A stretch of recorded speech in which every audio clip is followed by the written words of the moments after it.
Courage is the backbone of man. The man with courage has persistence. He states what he believes and puts it into execution. The courageous man has confidence. He draws to himself all the moral qualities and mental forces which go to make up a strong man.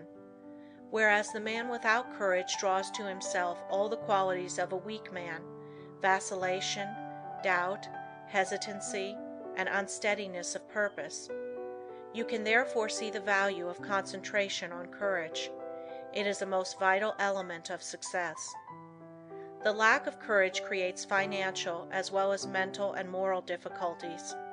When a new problem comes, instead of looking upon it as something to be achieved, the man or woman without courage looks for reasons why it cannot be done, and failure is naturally the almost inevitable result. This is a subject well worthy of your study. Look upon everything within your power as a possibility instead of as merely a probability, and you will accomplish a great deal more, because by considering a thing as impossible, you immediately draw to yourself all the elements that contribute to failure. Lack of courage destroys your confidence in yourself. It destroys that forceful, resolute attitude so important to success. The man without courage unconsciously draws to himself all that is contemptible, weakening, demoralizing, and destructive. He then blames his luck when he does not secure the things he weakly desires. We must first have the courage to strongly desire something. A desire to be fulfilled must be backed by the strength of all our mental forces. Such a desire has enough commanding force to change all unfavorable conditions. The man with courage commands, whether be on the battlefield or in business life. What is courage? It is the will to do. It takes no more energy to be courageous than to be cowardly. It is a matter of the right training in the right way. Courage concentrates the mental forces on the task at hand. It then directs them thoughtfully, steadily, deliberately, while attracting all the forces of success toward the desired end. Cowardice, on the other hand, dissipates both our mental and moral forces, thereby inviting failure. As we are creatures of habit, we should avoid persons that lack courage.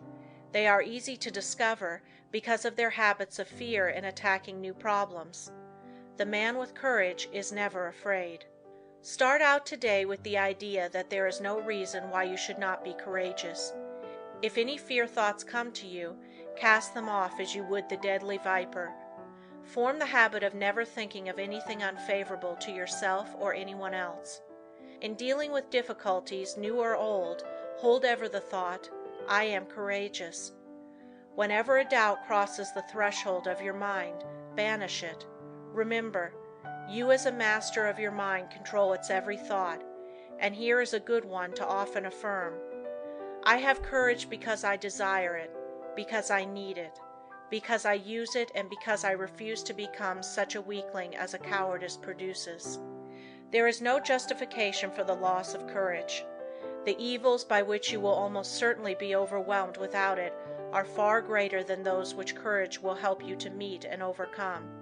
Right then must be the moralist who says that the only thing to fear is fear. Never let another's opinion affect you. He cannot tell you what you are able to do. He does not know what you can do with your forces. The truth is, you do not know yourself until you have put yourself to the test. Therefore, how can someone else know? Almost all wonderful achievements have been accomplished after it has been thoroughly demonstrated that they were impossibilities. Once we understand the law, all things are possible. If they were impossibilities, we could not conceive them. Just the moment you allow someone to influence you against what you think is right, you lose that confidence in yourself that inspires courage and carries with it all the forces which courage creates. Just the moment you begin to swerve in your plan, you begin to carry out another's thought and not your own. You become the directed and not the director. You forsake the courage and resolution of your own mind, and you therefore lack the very forces that you need to sustain and carry out your work. Instead of being self-reliant, you become timid, and this invites failure. When you permit yourself to be influenced from your plan by another, you are unable to judge as you should, because you have allowed another's influence to deprive you of your courage and determination without absorbing any of his in return, so you are in much the same predicament as you would be in if you turned over all your worldly possessions to another without getting value received. Concentrate on just the opposite of fear, want, poverty, sickness, etc. Never doubt your own ability. You have plenty if you will just use it. A great many men are failures because they doubt their own capacity. Instead of building up strong mental forces which would be of the greatest use to them, their fear thoughts tear them down. Fear paralyzes energy. It keeps us from attracting the forces that go to make up success. Fear is the worst enemy we have. There are few people that really know that they can accomplish much. They desire the full extent of their powers, but alas, it is only occasionally that you find a man that is aware of the great possibilities within him. When you believe with all your mind and heart and soul that you can do something, you thereby develop the courage to steadily and confidently live up to that belief. You have now gone a long way towards accomplishing it. The chances are that there will be obstacles, big and little, in your way, but resolute courage will overcome them and nothing else will. Strong courage eliminates the injurious and opposing forces by summoning their masters, the yet stronger forces that will serve you. Courage is yours for the asking. All you have to do is to believe in it, claim it, and use it. To succeed in business, believe that it will be successful, assert that it is successful, and work like a beaver to make it so. Difficulties soon melt away before the courageous. One man of courage can fire with his spirit a whole army of men, whether it be military or industrial, because courage, like cowardice, is contagious.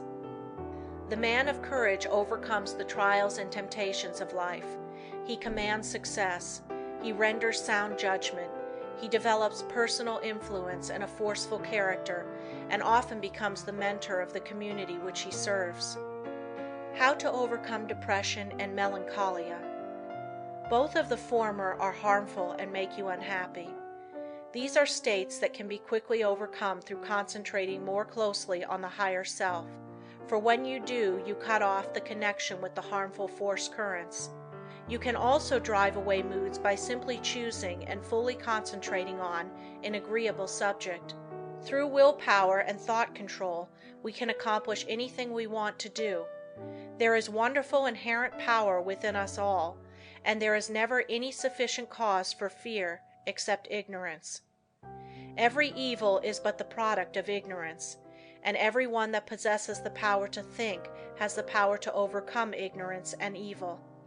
The pain that we suffer from doing evil are but the lessons of experience, and the object of the pain is to make us realize our ignorance.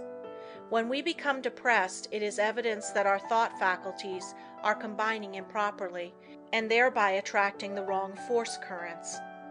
All that is necessary to do is to exercise the will and concentrate upon happy subjects. I will only think of subjects worthy of my higher self and its powers.